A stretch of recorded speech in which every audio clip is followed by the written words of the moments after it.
Hello friends, welcome back to Hombale kitchen. ನಾನಿವತ್ತು cabbage gobi ಮಂಚೂರಿಯನ್ನ ಮಾಡಿದ್ದೀನಿ. ಯಾವುದೇ ರೀತಿ ಫುಡ್ ಕಲರ್ ಅಥವಾ ಟೇಸ್ಟಿ ಪೌಡರ್ನ ನಾನು ಯೂಸ್ ಮಾಡಿಲ್ಲ. ತುಂಬ ಟೇಸ್ಟಿಯಾಗಿ ಬಂದಿದೆ. ನಾವು ಹೊರಗಡೆ ಹೇಗೆ ತಿಂತೀವೋ ಅದೇ ಥರನೇ ಇದೆ. ಹಾಗೆ ತುಂಬಾ ಚೆನ್ನಾಗಿ ಬಂದಿದೆ, ನೋಡ್ತಾ ಇರ್ಬೋದು. ಸೊ ಬನ್ನಿ, ನಾನು ನಿಮಗೆ ಇದನ್ನು ಹೇಗೆ ಮಾಡೋದು ಅನ್ನೋದನ್ನು ಹೇಳ್ಕೊಡ್ತೀನಿ. ಮೊದಲಿಗೆ ನಾನಿಲ್ಲಿ ಒಂದು 200 ಗ್ರಾಮಷ್ಟು ನಾನು ಕ್ಯಾಬೇಜ್ನ ಸಣ್ಣದಾಗಿ ಹಚ್ಚಿ ನೀರಲ್ಲಿ ತೊಳೆದು ಎಲ್ಲ ನೀರನ್ನ ಬಸ್ತಿಟ್ಟಿದ್ದೀನಿ. ಸೊ ಇದಕ್ಕೆ ನಾನು 1 ಕಪ್ಪು ಮೈದಾನ ಹಾಕೋತಾ ಇದ್ದೀನಿ. ಸೊ ಸೇಮ್ ಮೆಜರ್ಮೆಂಟ್ ಮೈದಾ ಎಷ್ಟು ತೊಗೋತೀವೋ ಅಷ್ಟೇ ನಾವು ಕಾರ್ನ್ಫ್ಲೋರ್ನು ತೊಗೋಬೇಕು. ಈಗ ನಾನು ಒಂದು 3 ಟೀ ಸ್ಪೂನ್ ಅಷ್ಟು ನಾನು ಚಿಲ್ಲಿ ಪೌಡರ್ನ ಹಾಕೋತಾ ಇದ್ದೀನಿ.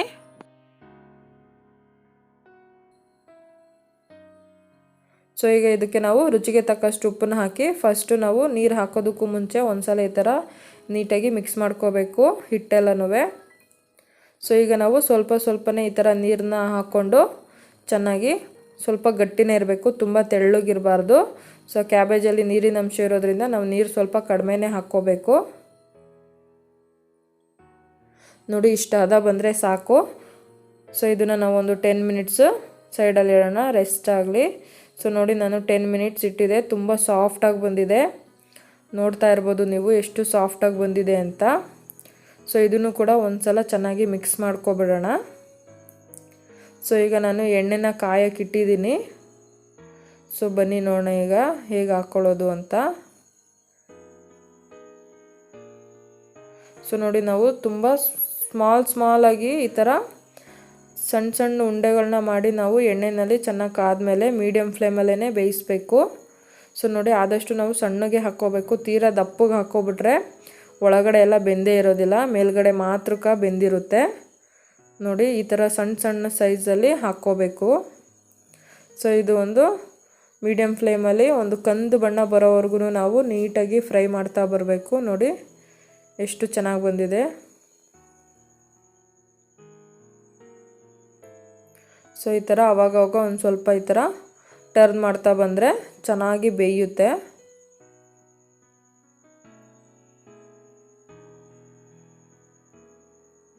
ನೋಡಿ, ಈಗ ಒಂದು ಕಂದು ಬಣ್ಣದಷ್ಟು ಬಂದಿದೆ, ಈಗ ರೆಡಿ ಆಗಿದೆ. ಸೊ ಈಗ ನಾನು ಒಂದು ಬೌಲಿಗೆ ಎಲ್ಲನೂ ಹಾಕೋತಾ ಇದ್ದೀನಿ. ಸೊ ಇದೇ ರೀತಿ ನಾನು ಎಲ್ಲನೂ ರೆಡಿ ಮಾಡಿರ್ತಾ ಇದ್ದೀನಿ. ನೋಡಿ, ಈ ಥರ ಫುಡ್ ಕಲರ್ ಹಾಕ್ಬಿಟ್ರೆ ತುಂಬ ಕೆಂಪಗೆ ಬಂದ್ಬಿಡುತ್ತೆ. ನೋಡಿ, ನಾನು ಯಾವುದೇ ರೀತಿ ಫುಡ್ ಕಲರ್ ಹಾಕಿಲ್ಲ, ಆದರೂ ನೋಡಿ ಎಷ್ಟು ಚೆನ್ನಾಗಿ ಬಂದಿದೆ. ಸೊ ನೋಡಿ, ನಾನು ಈಗ ಎಲ್ಲನೂ ಅದೇ ಥರ ರೆಡಿ ಮಾಡಿಟ್ಟಿದ್ದೀನಿ. ಸೊ ನೋಡಿ, ನಾನು ತುಂಬ ಸಣ್ಣದು ಹಾಕಿದ್ದೀನಿ, ಒಳಗಡೆ ಎಲ್ಲ ತುಂಬ ಚೆನ್ನಾಗಿ ಬೆಂದಿದೆ. ನೋಡಿ ಎಷ್ಟು ಚೆನ್ನಾಗಿ ಬೆಂದಿದೆ ಅಂತ. ಸೊ ಈಗ ನಾವು ಇದಕ್ಕೆ ಫ್ರೈನ ಮಾಡ್ಕೊಳ್ಳೋಣ. ಸೊ ಡ್ರೈ ಗೋಬಿ ರೆಡಿ ಆಗಿದೆ ಈಗ. ಸೊ ನೋಡಿ, ಈಗ ನಾನು ಒಂದು ಪ್ಯಾನ್ಗೆ 1-2 ಸ್ಪೂನ್ ಅಷ್ಟು ನಾನು ಆಯಿಲ್ನ ಹಾಕ್ಕೊಂಡಿದ್ದೀನಿ. ಹಾಗೆ ಸ್ಲೈಸ್ ಆನಿಯನ್ನ ತೊಗೊಂಡಿದ್ದೀನಿ ನಾನು. ಬೇಕಂದರೆ ನೀವು ಸ್ಮಾಲ್ ಸೈಜು ಕಟ್ ಮಾಡ್ಕೋಬೋದು. ಸೊ ನೋಡಿ, ಈ ಥರ ಆನಿಯನ್ ಸ್ವಲ್ಪ ಈ ಥರ ಫ್ರೈ ಆಗಿದ್ದಾದಮೇಲೆ ಜಿಂಜರ್ ಗಾರ್ಲಿಕ್ ಪೇಸ್ಟ್ನ 1 ಸ್ಪೂನ್ ಅಷ್ಟು ನಾನು ಹಾಕ್ಕೋತಾ ಇದ್ದೀನಿ. ಹಾಗೆ ಒಂದು 2 ಟೇಬಲ್ ಸ್ಪೂನ್ ಅಷ್ಟು ಕ್ಯಾಪ್ಸಿಕಮ್ಮು. ಸೊ ಇದೆಲ್ಲ ಚೆನ್ನಾಗಿ 1 ನಿಮಿಷದಷ್ಟು ಫ್ರೈ ಮಾಡಿದ್ರೆ ಸಾಕು.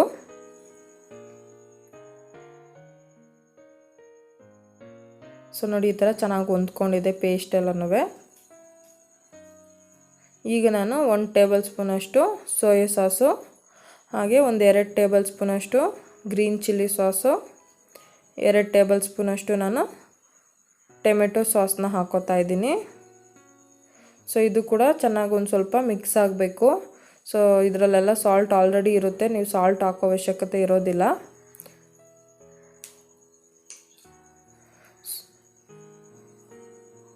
ಸೊ ಈಗ ನಾವು ಇದಕ್ಕೆ ಚೆನ್ನಾಗೆಲ್ಲ ಮಿಕ್ಸ್ ಆಗಿದ್ದಾದಮೇಲೆ ಸ್ವಲ್ಪ ನೀರನ್ನ ಆ್ಯಡ್ ಮಾಡ್ಕೋಬೇಕು.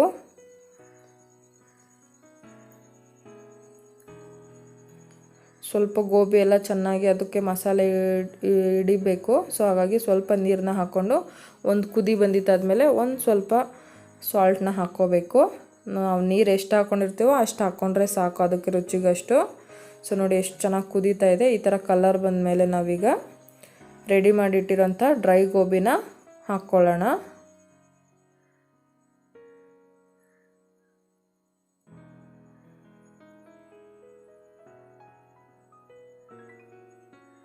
ನೋಡಿ ಈಗ ಎಲ್ಲ ಹಾಕ್ಕೊಂಡಿದ್ದೀನಿ ನಾನು. ಚೆನ್ನಾಗಿ ಈ ಥರ ಮಿಕ್ಸ್ ಕೊಡಬೇಕು.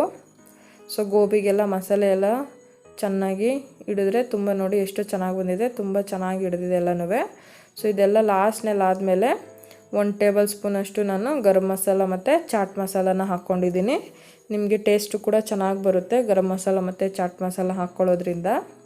ಸೊ ನೋಡಿ ಚೆನ್ನಾಗಿ ಈ ಥರ ಮಿಕ್ಸ್ ಮಾಡಿ ಫೈನಲಾಗಿ ಸ್ವಲ್ಪ ಕೊತ್ತಂಬರಿ ಸೊಪ್ಪನ್ನ ಹಾಕಿ ನೋಡಿ ಈಗ ಮನೆಯಲ್ಲೇ ಕ್ಯಾಬೇಜ್ ಗೋಬಿ ಮಂಚೂರಿಯನ್ ರೆಡಿಯಾಗಿದೆ. ಸೊ ಈಗ ನಾನು ಇದನ್ನು ಒಂದು ಸರ್ವಿಂಗ್ ಬೌಲ್ಗೆ ಹಾಕೋತಾ ಇದ್ದೀನಿ, ಪ್ಲೇಟಿಗೆ. ಸೊ ಇದಕ್ಕೆ ನೀವು ಸಾಸ್ ಹಾಕ್ಕೊಂಡು ತಿನ್ಬೋದು, ತುಂಬಾ ಚೆನ್ನಾಗಿರುತ್ತೆ. ನೋಡಿದ್ರಲ್ವ ಫ್ರೆಂಡ್ಸ್, ಮನೆಯಲ್ಲೇ ಕ್ಯಾಬೇಜ್ ಗೋಬಿ ಮಂಚೂರಿಯನ್ನ ಹೇಗೆ ಮಾಡ್ಬೋದು ಅಂತ. ಯಾವುದೇ ರೀತಿ ನಾವು ಟೇಸ್ಟಿ ಪೌಡರ್ ಅಥವಾ ಫುಡ್ ಕಲರಿಂಗ್ನ ಯೂಸ್ ಮಾಡಿದೆ. ನೀವು ಕೂಡ ಮನೆಯಲ್ಲಿ ಟ್ರೈ ಮಾಡಿ ನೋಡಿ ಫ್ರೆಂಡ್ಸ್. ಈ ವಿಡಿಯೋ ನಿಮ್ಗೆ ಇಷ್ಟ ಆಗಿದೆ ಅಂತ ಅಂದ್ಕೊಂಡಿದ್ದೀನಿ. ಇಷ್ಟ ಆಗಿದ್ರೆ ದಯವಿಟ್ಟು ಒಂದು ಲೈಕ್ ಕೊಡಿ. ಇದುವರೆಗೂ ನೀವೇನಾದ್ರು ನನ್ನ ಚಾನಲ್ಗೆ ಸಬ್ಸ್ಕ್ರೈಬ್ ಆಗಿಲ್ಲ ಅಂದರೆ ದಯವಿಟ್ಟು ಸಬ್ಸ್ಕ್ರೈಬ್ ಆಗಿ, ಹಾಗೆ ಪಕ್ಕದಲ್ಲಿರೋ ಬೆಲ್ ಐಕಾನ್ನ ಪ್ರೆಸ್ ಮಾಡಿ.